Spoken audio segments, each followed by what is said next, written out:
भारत में सबसे तेज डिवोर्स की प्रक्रिया कौन सी है?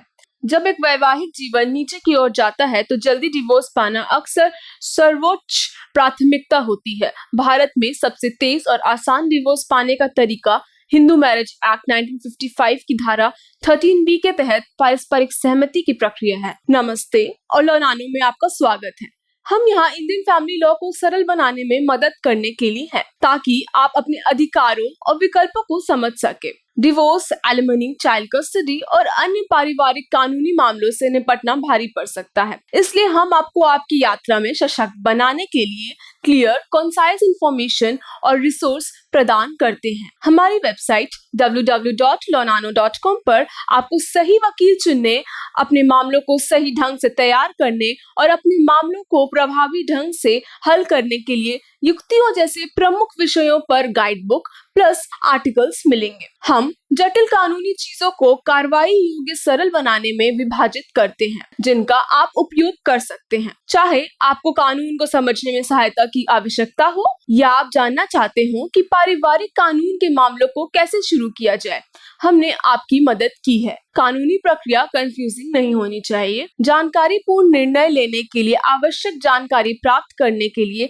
आज ही हमारे वेबसाइट पर जाएं। आरंभ करने के लिए बस नीचे दिए गए वीडियो विवरण में दिए गए लिंक पर क्लिक करें। अब आइए इस उपयोगी वीडियो के शेष भाग को जारी रखें। इसके काम करने के बारे में कुछ प्रमुख बातें हैं, इस प्रकार हैं।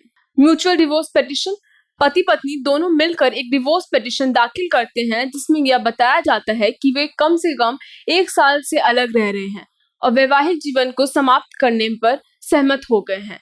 वे अलग रहने का सबूत और मेंटेनेंस, चाइल्ड कस्टडी आदि से संबंधित डिवोर्स की शर्तें प्रदान करते हैं। न्यायालय की जांच, अदालत पिटीशन की समीक्षा करती है और दोनों पक्षों की परीक्षा करती है। यदि संतुष्ट होता है तो वह प्रमुख आवेदन पर आदेश पारित करती है और दूसरे आवेदन के लिए 6 महीने बाद लौटने के लिए कहती है। अनिवार्य सेपरेशन की अवधि, 6 महीने की प्रतीक्षा अवधि अनिवार्य है, भले ही जोड़े सालों से अलग हों। यह सुनिश्चित करता है कि सहमति किसी दबाव में नहीं दी गई और सुलह के लिए समय मिलता है। बयान दर्ज किए गए, द्वितीय आवेदन की तारीख पर अदालत दोनों पक्षों से शपथ पर बयान दर्ज करती है।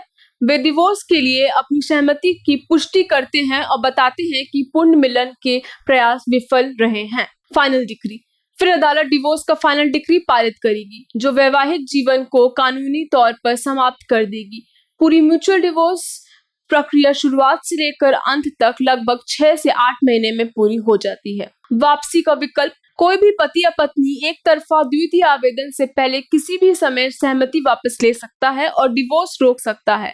लेकिन यदि जोड़े ने मिलकर पिटीशन दायर की है तो ऐसा होना बेहद दुर्लभ है। पात्रता की शर्तें, म्यूचुअल डिवोर्स के लिए जोड़े को पिटीशन दायर करने से पहले कम से कम 1 साल के लिए अलग अलग रहना चाहिए।